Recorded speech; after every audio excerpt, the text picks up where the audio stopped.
मेरे चैनल को सब्सक्राइब करें और बेल आइकॉन को दबाएं ताकि मेरे हर वीडियो की नोटिफिकेशन आप तक पहुंचे और लाइक शेयर करना ना भूलें। हेलो दोस्तों, good morning all of you. I hope आप सभी अच्छे होंगे। दोस्तों, कल की वीडियो में हमने बात किया था संकर, संकरण, एलील और प्रभावी तथा अप्रभावी लक्षण के बारे में। तो दोस्तों, आई होप आपको वो वीडियो अच्छा लगा होगा। आज हम बात करेंगे दोस्तों मोनोहाइब्रिड क्रॉस, डाईहाइब्रिड क्रॉस, अर्थात और भी जीनेटिक्स में ऐसे शब्द यूज किए जाते हैं जो कि कल की वीडियो में कंप्लीट नहीं हो पाया था। दोस्तों, ज़्यादा वीडियो बड़ा हो जाता है, इसलिए दोस्तों हमें छोटे में ही कई पार्ट्स में वीडियो को बनाना पड़ता है। इसलिए दोस्तों नेक्स्ट सीरीज़ में हम फिर से बात करेंगे दोस्तों मोनोहाइब्रिड क्रॉस और डाईहाइब्रिड क्रॉस। इसी तरह हम जानेंगे टेस्ट क्रॉस क्या होता है, बैक क्रॉस क्या होता है, प्रथम संतति पीढ़ी क्या होता है, द्वितीय संतति पीढ़ी क्या होता है, जीनोटाइप, फिनोटाइप, समयुग्मकी और विषम युग्मकी। ये सारे शब्दों का मतलब क्या होता है दोस्तों, हम एक एक करके समझने का प्रयास करते हैं। तो आइए दोस्तों शुरुआत करते हैं। पहला शब्द हमारा क्या है, एक संकर, संकरण। तो दोस्तों कल हमने जो पढ़ाया था उसमें हमने पढ़ाया था कि संकर क्या होता है, संकरण किसे कहते हैं, एलील्स किसको कहते हैं, प्रभावी तथा अप्रभावी लक्षण किसको कहते हैं। तो दोस्तों उसके बाद जो हम बात करेंगे एक संकर, संकरण की, तो उसके बाद हम जानने का प्रयास कर रहे हैं एक संकर, संकरण जिसे इंग्लिश में मोनोहाइब्रिड क्रॉस कहते हैं। तो मोनोहाइब्रिड क्रॉस किसको बोलते हैं, मोनो मीन्स होता है दोस्तों एक। तो ध्यान दीजिएगा दोस्तों, मोनोहाइब्रिड क्रॉस का मतलब होता है कि जब दो विपरीत लक्षणों वाले नर तथा मादा के बीच एक लक्षण को ध्यान में रखकर संकरण कराया जाता है तो उसे एक संकर, संकरण कहा जाता है फ्रेंड्स। तो ध्यान दीजिएगा, हम कल भी बात किए थे दोस्तों कि दो लक्षण को ध्यान में रखकर अगर हम संकरण करा रहे हैं तो वो होगा डाईहाइब्रिड क्रॉस। लेकिन यदि हम एक लक्षण को ध्यान में रखकर हम अगर किसी भी दो पौधे के बीच में या दो जंतुओं के बीच में क्या करा रहे हैं, संकरण करा रहे हैं, तो हमारा होता है एक संकर, संकरण।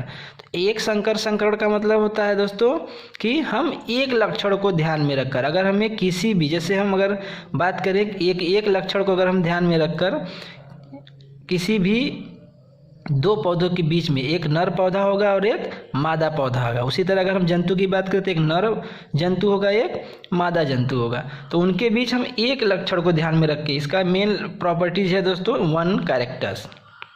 एक लक्षण को यदि हम ध्यान में रखकर संकरण कराएं तो इस संकरण को कहते हैं एक संकर, संकरण। दोस्तों ध्यान दीजिएगा कि हमने बताया क्या, एक संकर, संकरण क्या होता है कि एक लक्षण के स्टडी के लिए, जैसे मान लीजिए कि अगर हम मटर के पौधे का एग्जाम्पल लें तो मटर के पौधे में बहुत सारे लक्षण होते हैं, जैसे लंबापन, छोटापन, पौधे का तने की लंबाई कैसी हो, बड़ा हो, छोटा हो, बीज का आकार क्या हो, गोल हो, झुर्रीदार हो, पुष्प का रंग क्या हो, गुलाबी हो और लाल हो और सफ़ेद हो। तो इस तरह से बहुत सारे लक्षण होते हैं दोस्तों। तो उन सभी लक्षणों को ध्यान में न रखें, हम किसको, केवल एक लक्षण को ध्यान में रखकर जब दो विपरीत लक्षणों वाले नर तथा मादा के बीच, दो विपरीत लक्षण का मतलब दोस्तों एक लक्षण हो जाएगा लंबापन और एक लक्षण क्या हो जाएगा, बौनापन। तो यही होता है दो लक्षण। पिछले वीडियो हमने अच्छे से बताया था दोस्तों कि क्या होता है विपरीत लक्षण। तो एक संकर, संकरण का मतलब होता है कि जब दो विपरीत लक्षणों वाले नर तथा मादा के बीच एक लक्षण की स्टडी के लिए, एक लक्षण के अध्ययन के लिए या एक लक्षण को ध्यान में रखकर संकरण कराया जाता है तो इसे एक संकर, संकरण कहा जाता है। जैसे दोस्तों लाल फूल तथा सफ़ेद फूल वाले पौधे के बीच संकरण। तो यहाँ पर देखिए एक लक्षण है दोस्तों, एक लक्षण क्या है, लाल फूल है और दूसरा फूल कैसा है, सफ़ेद फूल है। तो यहाँ पर एक ही लक्षण को ध्यान में रखा जाएगा, उसके बाकी सभी लक्षणों को नज़रअंदाज किया जाएगा। तो जब एक लक्षण का हमें क्या करना हो, अध्ययन करना हो, स्टडी करना हो, तब हम उसके लिए मोनोहाइब्रिड क्रॉस का इस्तेमाल करते हैं दोस्तों। तो यहाँ पर ध्यान दीजिएगा, पुष्प का रंग कैसा है, एक प्लांट ऐसा लेंगे जिसके फूल का रंग क्या होगा, लाल होगा, और एक प्लांट ऐसा लेंगे जिसके फूल का कलर क्या हो, सफ़ेद हो। तो एक ध्यान दीजिए, एक तो नर होना चाहिए और एक क्या होना चाहिए, मादा होना चाहिए। मान लीजिए जो नर है, नर प्लांट है, मेल प्लांट है, उसका फूल, उसमें फूल का रंग कैसा है, लाल है, और जो मादा प्लांट है फीमेल प्लांट है उसमें फूल का कलर कैसा है, फ्लावर्स का कलर कैसा है, सफ़ेद है। तो जब इसको केवल इसी लाल और सफ़ेद को ध्यान में रखकर, एक लक्षण को ध्यान में रखकर या एक लक्षण की हमें स्टडी करनी रहती है, तो उसके लिए हम मोनो हाइब्रिड क्रॉस करते हैं दोस्तों। तो इसका सिंपल सा एक परिभाषा होगा कि जब हम एक लक्षण की स्टडी के लिए क्या करते हैं, मोनो हाइब्रिड क्रॉस करते हैं। हमें जब किसी भी पौधे में एक लक्षण का अध्ययन करना रहता है तो हम मोनो हाइब्रिड क्रॉस कराते हैं। तो इसका डिफिनीशन जरूर दोस्तों याद रखिएगा। और हम संकरण कहाँ करवाएंगे, 2 प्लांट में, 2 एनिमल्स में, एक तो नर होगा और एक मादा होगा। और कैसे लक्षण होंगे, एक लक्षण होंगे, लेकिन कैसे लक्षण होंगे दोस्तों, 2 विपरीत लक्षण होंगे। एक का फूल क्या होगा, लाल होगा और एक का फूल सफ़ेद होगा। उसी तरह एक प्लांट लंबा होगा, एक प्लांट छोटा होगा। तो एक लक्षण को ध्यान में रखेंगे तो उसे बोलेंगे एक संकर संकरण। उसी तरह हमारा नेक्स्ट होता है द्विसंकरण, द्विसंकर संकरण, जिसे हम इंग्लिश में डाई हाइब्रिड क्रॉस कहते हैं फ्रेंड्स। तो डाई हाइब्रिड का मतलब जस्ट इसी का जस्ट उल्टा हो जाएगा। यहाँ पे एक लक्षण लिया गया है, एक लक्षण का अध्ययन किया गया था, यहाँ पर हम 2 लक्षण, ध्यान दीजिएगा, 2 लक्षणों का ध्यान करेंगे। तो इसका डिफिनीशन है, जब 2 विपरीत लक्षणों वाले नर तथा मादा के बीच 2 लक्षणों के अध्ययन के लिए 2 लक्षण के अध्ययन के लिए संकरण कराया जाता है तो इसे द्विसंकर संकरण कहा जाता है फ्रेंड्स। जैसे देखिए यहाँ पे 2 लक्षण लिया गया, एक गोल लिया गया है, दूसरा पीला। तो कोई भी हम एक बीज लेंगे जिसमें बीज का जो आकार होगा वो गोलाकार हो और रंग कैसा हो उसका, पीले रंग का हो। उसी के जस्ट विपरीत जो लक्षण होगा, बीज का आकार कैसा होगा, झुर्रीदार होगा। झुर्रीदार का मतलब होता है एकदम गोला न हो, उसके सतह क्या होंगे दोस्तों, पिचके होंगे, इस तरह से होंगे। उसके सतह जो होंगे रिंकल्ड होंगे, पिचके होंगे। और ये गोला का मतलब हो गया एकदम गोला होगा दोस्तों, उसके सतह पर कहीं भी कोई पिचकाव नहीं होगा।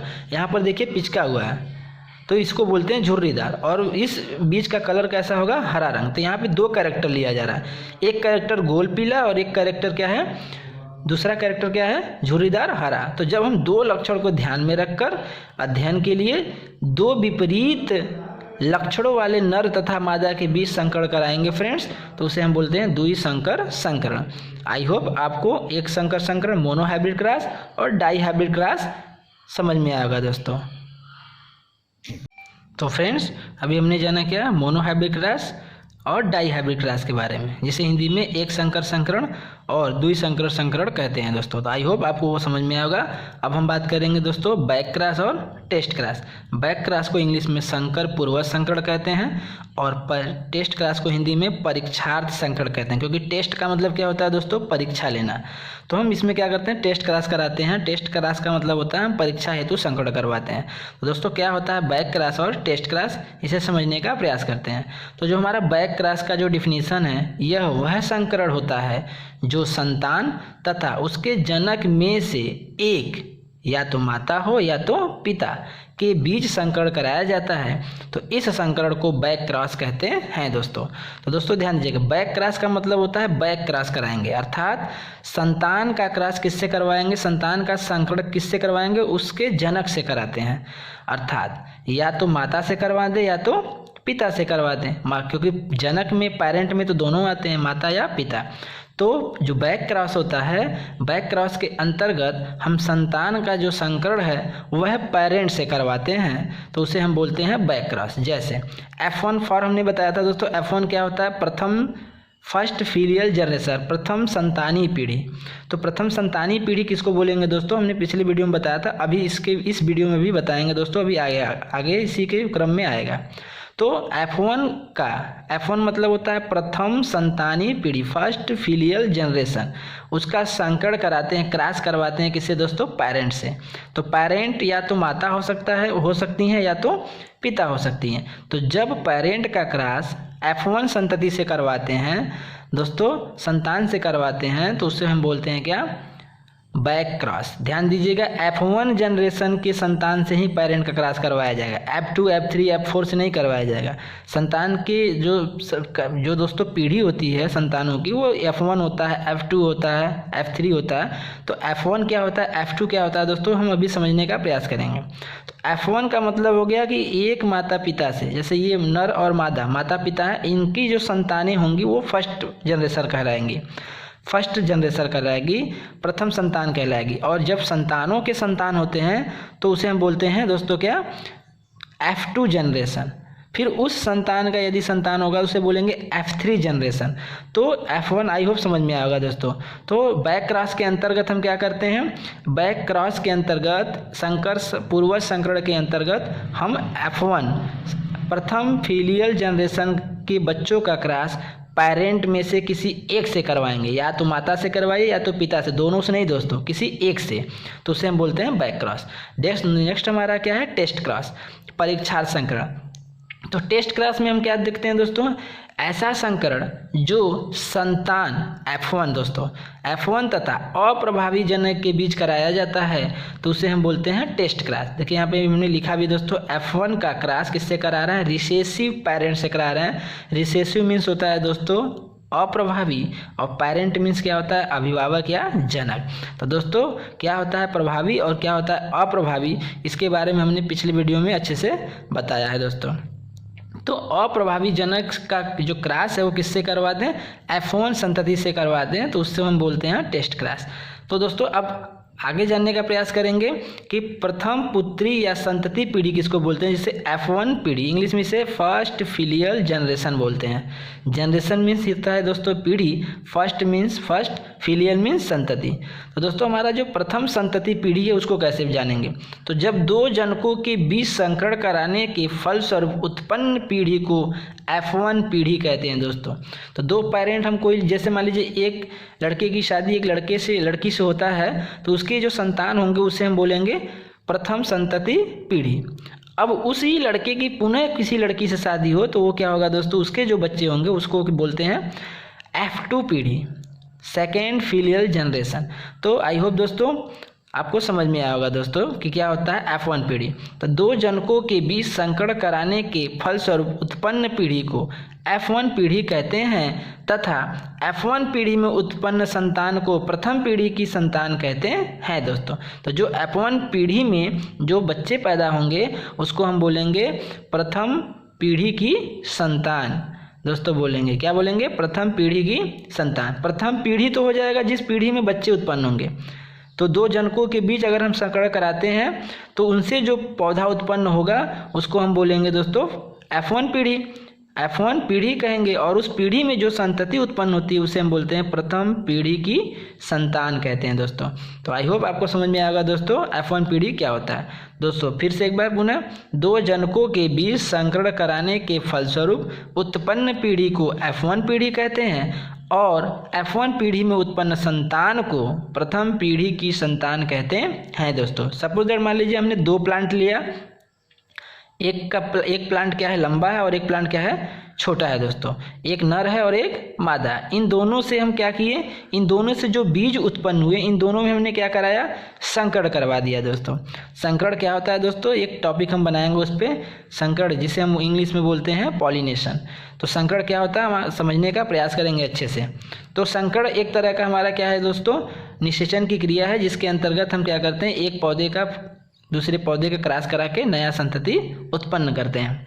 तो जब दो जनकों के बीच हम संकरण कराएंगे तो मान लीजिए एक क्या है प्लांट लंबा है और एक प्लांट छोटा है, इन दोनों के बीच संकरण करवाएं। संकरण करवाने के बाद जो उससे बीज बना, बीज को हम क्या किए, कल्टीवेट किए दोस्तों, उसकी सिंचाई किए, उसको क्या करिए खेत में बो दिए दोस्तों। तो खेत में जब वो जमा तो उसको हम क्या बोलेंगे, संतान बोलेंगे दोस्तों। तो जो संतान उत्पन्न हुई उसको हम बोलेंगे प्रथम पीढ़ी की संतान, और जिस पीढ़ी में वो उत्पन्न हुआ उसे बोलेंगे F1 पीढ़ी दोस्तों। आगे हम जानेंगे दोस्तों क्या होता है, अभी हमने जाना क्या F1 पीढ़ी, अब जानेंगे दोस्तों F2 पीढ़ी। तो फ्रेंड्स अभी हमने जाना क्या F1 पीढ़ी के बारे में, अब हम जानेंगे F2 पीढ़ी क्या होता है, द्वितीय पुत्री या संतति पीढ़ी। तो दोस्तों F1 पीढ़ी में हमने बताया कि जब दो जनकों के बीच संकरण कराते हैं तो संकरण कराने के बाद जो पीढ़ी उत्पन्न होती है उसे F1 पीढ़ी कहते हैं, और उस पीढ़ी में जो संतान उत्पन्न होती है उसे हम बोलते हैं प्रथम पीढ़ी की संतान। अब हम जानेंगे दोस्तों द्वितीय पीढ़ी की संतान क्या होता है या द्वितीय पीढ़ी क्या होता है। तो जब हम इसी F1 में F1 पीढ़ी के सदस्यों के बीच, F1 पीढ़ी में जितने भी संतान उत्पन्न हुए दोस्तों, सदस्य उत्पन्न हुए, उनके बीच क्या कराएं, संकरण कराने के फलस्वरूप उत्पन्न संतति व पीढ़ी को F2 पीढ़ी तथा संतान को संतान कहते हैं दोस्तों। तो F1 पीढ़ी में मान लीजिए कि सपोज दैट 4 बच्चे पैदा हुए, 4 सदस्य पैदा हुए दोस्तों।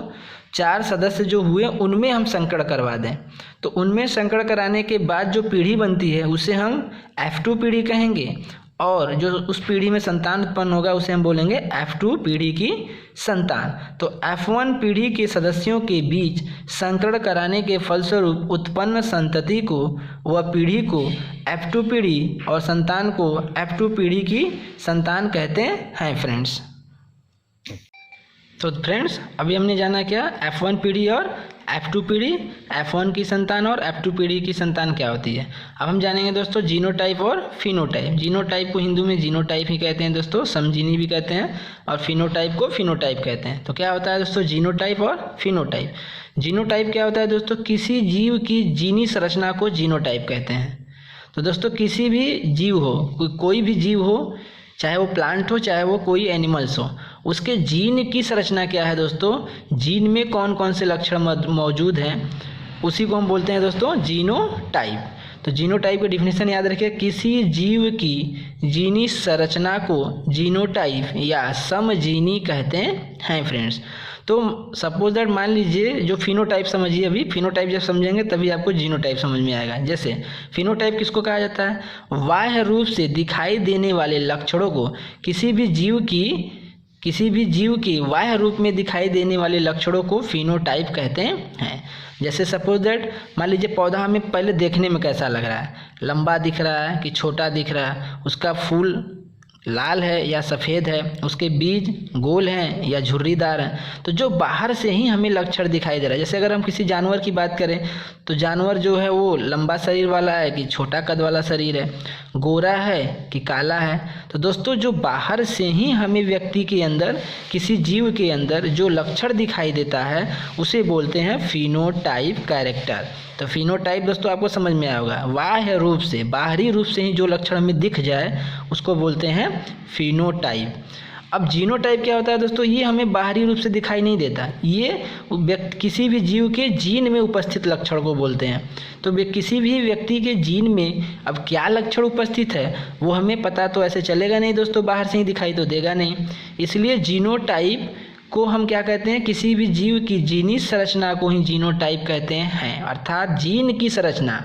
अब जीन की संरचना कैसी है, जीन के अंदर कौन कौन से ऐसे लक्षण विद्यमान हैं वो हमें बाहर से दिखाई नहीं देगा। जब हमें जीनोटाइप संरचना देखना होता है दोस्तों तो उसके लिए हम क्या करवाते हैं, किसी भी जीव का टेस्ट क्रॉस करवाते हैं दोस्तों। टेस्ट क्रॉस हमें जीनोटाइप कैरेक्टर शो करता है, अर्थात उसके जीन में लंबा वाला लक्षण था कि छोटा वाला लक्षण था, कि दोनों लक्षण विद्यमान था, वह शुद्ध लंबा था कि शुद्ध बौना था या हाइब्रिड लंबा था दोस्तों।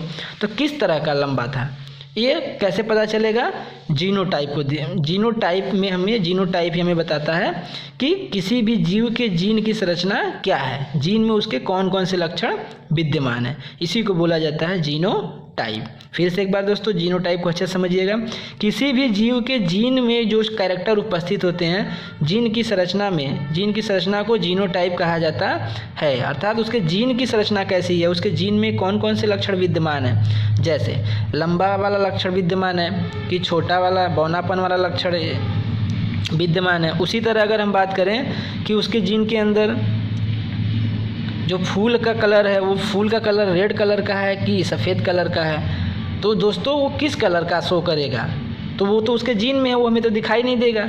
वहीं जीन क्या होगा, जब हम उसके जीनोटाइप कैरेक्टर शो कराने के लिए टेस्ट क्रॉस कराते हैं तब हमें पता चलता है कि नहीं इसके अंदर छोटा वाला भी लक्षण था, बड़ा वाला भी लक्षण था, संकर हाइब्रिड भी था, संकर लंबा था, शुद्ध लंबा था, शुद्ध बौना था, ये जीनोटाइप से पता चलता है। आगे हम जानेंगे दोस्तों समयुग्मकी, जिसे समयुग्मनज या समयुग्मकी, होमोजाइगोट और विषम युग्मनज और विषम युग्मकी कहा जाता है फ्रेंड्स। तो दोस्तों हम इसके बारे में जानने का प्रयास करते हैं। आइए जानते हैं दोस्तों क्या होता है होमोजाइगोट एंड हेटेरोजाइगोट्स। तो पहले हम जानते हैं होमोजाइगोट। जब किसी युग्मनज, ये युग्मनज को इंग्लिश बोला जाता है जाइगोट, में एक ही प्रकार के लक्षणों का जोड़ा होता है तो उसे समयुग्मनज कहते हैं, और इस अवस्था को समयुग्मनजी होमोजाइगस कहा जाता है फ्रेंड्स।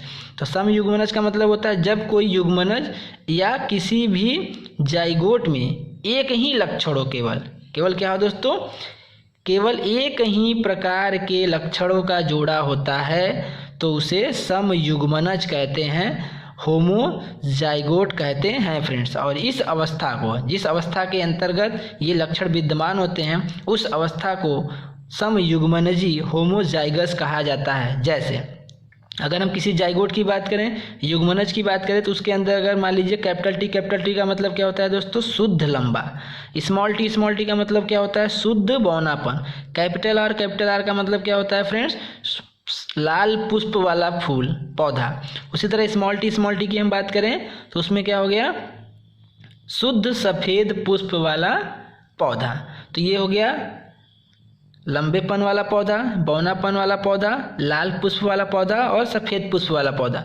तो अगर हम इस जोड़े की बात करें तो एक ही लक्षण है। देखिए दोस्तों, एक ही प्रकार के लक्षणों का क्या होना चाहिए, जोड़ा होना चाहिए।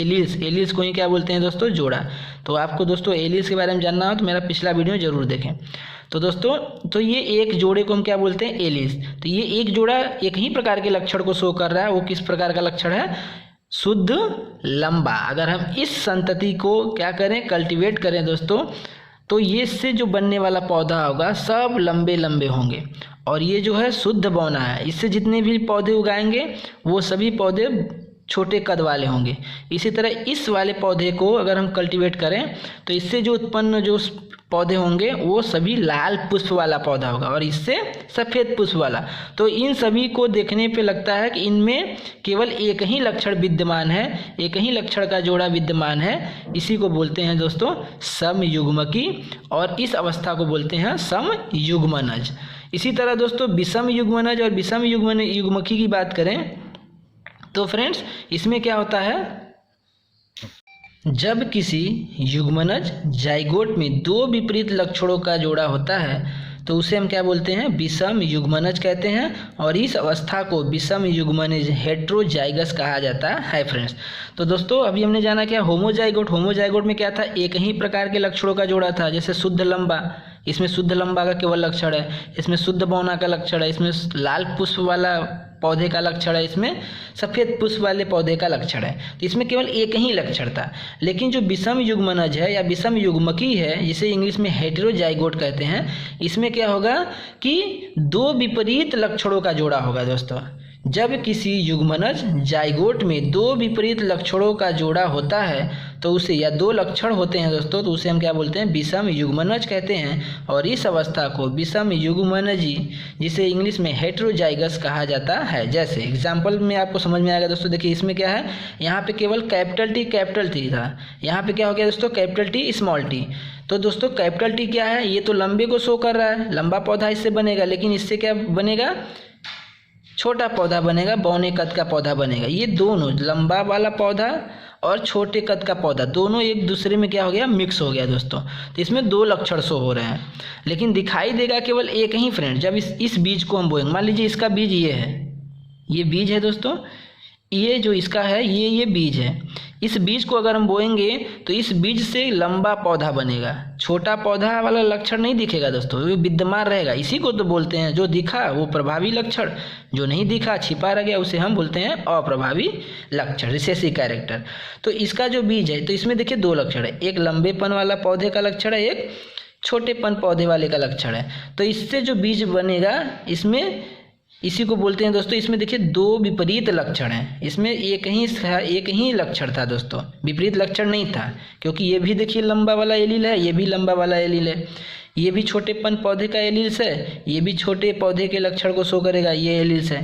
तो ये दो एलील्स होते हैं, जोड़े में एलील होते हैं, एक ये एलील एक ये एलील, लेकिन दोनों एलील कैसे हैं, लंबे पौधे वाला। लेकिन इसमें दोनों जो एलील हैं फ्रेंड्स, यह एक लंबे पौधे को शो करेगा और एक छोटे कद को शो करता है। तो इसमें दोनों का मिक्स होता है। तो इस दोनों के जोड़ों को हम क्या बोलते हैं दोस्तों, ऐसे एलील्स को हम क्या बोलते हैं, विषम युग्मकी या विषम युग्मनज। और जिस अवस्था में यह पाया जाता है, इस अवस्था को विषम युग्मनज हेटेरोजाइगस कहते हैं। इस वाले में अगर हम बात करें तो दोस्तों ये देखिए, इसको क्या है, ये कैपिटल आर स्मॉल आर। तो कैपिटल आर का मान लीजिए, कैपिटल आर क्या है दोस्तों, ये लाल पुष्प वाले पौधे को शो करेगा, और जो स्मॉल आर है वह सफ़ेद पुष्प वाले पौधे को शो करेगा। लेकिन इसमें जो है दोनों का मिक्स है दोस्तों। यहाँ पर देखिए, ये सफ़ेद पुष्प का अलग था, ये लाल पुष्प का अलग था। तो लाल पुष्प वाले कैपिटल आर और इस सफ़ेद पुष्प वाले को स्मॉल आर कहते हैं। लेकिन इसमें क्या हो गया, दोनों का मिक्सअप हो गया, हाइब्रिड हो गया दोस्तों। इसी को बोलते हैं हाइब्रिड। तो हाइब्रिड में दो लक्षणों का क्या हो जाता है दोस्तों, मिक्सिंग हो जाता है दोस्तों, मिश्रण हो जाता है। तो इसको हम बोलते हैं, इस अवस्था को बोलते हैं विषम युग्मनजी या इंग्लिश में हेटेरोजाइगस। तो दोस्तों मान लीजिए इसका जो बीज है ये है, अगर इस बीज को अगर हम कल्टीवेट करें दोस्तों, उगाएं खेतों में, तो दोस्तों इससे जो बनने वाला पौधा होगा उसमें किस प्रकार का फूल लगेगा, लाल ही फूल लगेगा, सफ़ेद एक भी नहीं लगेगा। क्यों, क्योंकि सफ़ेद वाला जो कैरेक्टर है, स्मॉल आर जो है वो क्या है, अप्रभावी लक्षण है, और कैपिटल आर जो है वह प्रभावी लक्षण है। तो प्रभावी लक्षण हमेशा अप्रभावी लक्षण पर क्या होता है, प्रभावी होता है, एक्सप्रेस होता है। इसलिए हमेशा प्रभावी लक्षण ही दिखेगा, क्योंकि यही कहता है प्रभावी और अप्रभावी लक्षण। यही हम आगे बात करेंगे मेंडल के नियम में फ्रेंड्स। तो मेंडल के नियम में एक नियम आता है लॉ ऑफ डोमिनेंसी, प्रभाविता का नियम। तो प्रभाविता का नियम यही बताता है दोस्तों, जो लक्षण प्रभावी होगा वह अप्रभावी लक्षण को एक्सप्रेस नहीं होने देगा, स्वयं अपने आप को एक्सप्रेस करता है, प्रदर्शित करता है। तो आई होप दोस्तों आपको होमोजाइगस और हेटेरोजाइगस समझ में आया होगा दोस्तों। Thank you.